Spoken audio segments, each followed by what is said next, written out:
Okay, so let's start. What's your name? My name is Remzi Ergen. And now, tell me about the beginning of your acting career Okay, at the age of 4. so I was at the age of 4 in the house. I think, 2-3 nights per week. I was kind of organizing theater nights. So I was using my bed, and I was actually playing different parts. And also it was kind of, I was creating this theater environment. So not only I was starring in that play as a 4-year-old, but also I was selling the tickets. I was in the intermission, I was selling chips, and it was a whole total business. For the age of 4, I think it was a big business. And where in Turkey were you? In Ankara. Uh-huh. So I was born in Istanbul, but then because of my father's job, we moved back to Ankara. And then after that, in primary school, I was in the theater club, and then middle school and then high school at the International Theater Club, where every year we were preparing and presenting a play in a different country.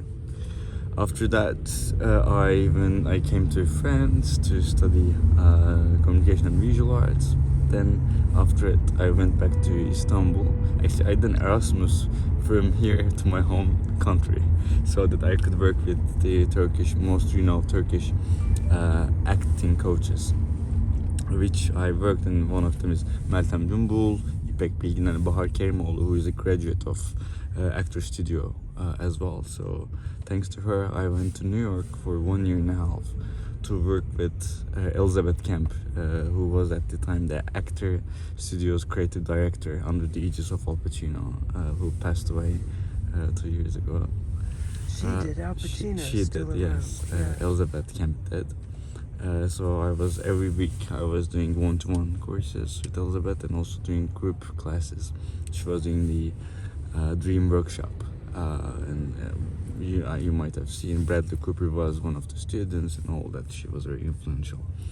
Then I was also taking art and fashion classes in Parsons, FIT, and Visual Arts when I was in New York, and also interning for different Condé Nast titles, including Vogue India, Vogue Spain, and so on.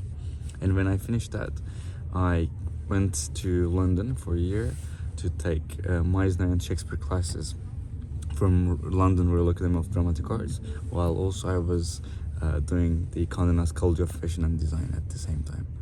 And then I came back to France to have my master's degree on performance arts and theater at Sorbonne. When we met, I was also interning for Vogue International under the aegis of Olivier Lalande at that time. But then, how about let's speed up to the anniversary of Actor Studio, and you and Al Pacino.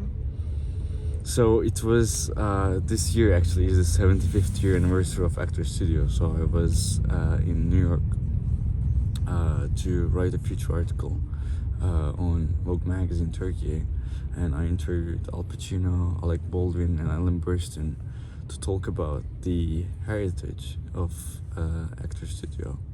And it's a long heritage, and all those actors who have been there, including James Dean, Marilyn Monroe. So I was listening to those stories from firsthand from Al Pacino and from also Ellen Burstyn, whose teacher was also James Dean's teacher. So they worked very closely with Lee Strasberg at that time. So it was in gold to listen to all those stories firsthand. But tell me what you told me about Al Pacino when he told you. So he told me that he was on the stage. He was still very young, and he was doing this play on the stage every night, and he was liking it and doing it. And then, but he said one night something happened. He doesn't know. He said, "I don't know what happened, why that moment happened in that very specific moment of time, but for the one moment, for the first time of my life, I felt like I was speaking up, and for the first time of my life was hearing me me without speaking any words. So he said, I felt understood, I felt seen and heard while just doing that job. And I think it is hopefully in 2-3 months time. So I just I was part of a Netflix series in Turkey, which will be hopefully soon on air. So I felt the same way, and when I was shooting, even though I wasn't even the cameras weren't shooting me, but I was feeling that, and in the character, doing the job, doing the craft, and being the character. Because I think it's vice versa. You find the character, and also you create the character. I think it's like you're in between somewhere else. But I was feeling the same way that he described in New York, actually. That's great. And why not talk about a bit of what you did for the Syrian refugees? So it's been 8 years that I worked as the communication officer for United Nations country office for Turkey office. What I did, I contributed to the development of the communication strategy and management of media relations, content development plan, and goodwill ambassador relations. But when I first started, it was the time where Syrian crisis broke.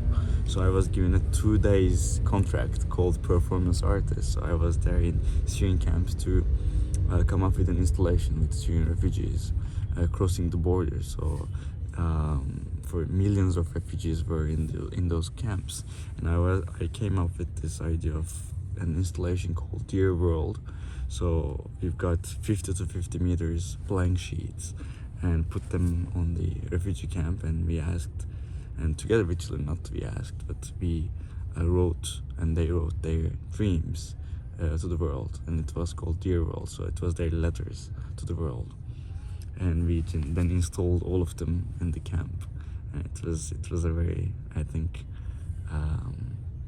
heartbreaking but also inspiring moment, because those children didn't know, even though they lost everything, they haven't lost their hope. So it was very inspiring to see that even though they didn't have nothing, they were happy. I mean, happy. They were just like grateful that they're in life, they're breathing, and they didn't care about anything else. And I think that kind of gave me a good contrast about this world, that because it's been 8 years that I've kind of contributed to Vogue, GQ magazines and writing, and it sounds, and it is like there are two different worlds, but at the end of the day, nothing to judge, but there are two different realities. But I think both have things to learn from each other. So I think I feel lucky to be exposed to those both different worlds, so that it gives me an exposure and meaning of life in different terms. Great. So when this Netflix series, which is a big secret and we don't know the name of it, but it'll be on all the Netflix? Yes, it will be on all over the countries, on all 190 countries. That's so good. Because I have to say, like with my tiny little appearance in Emily in Paris, I was just sitting there. I wasn't acting.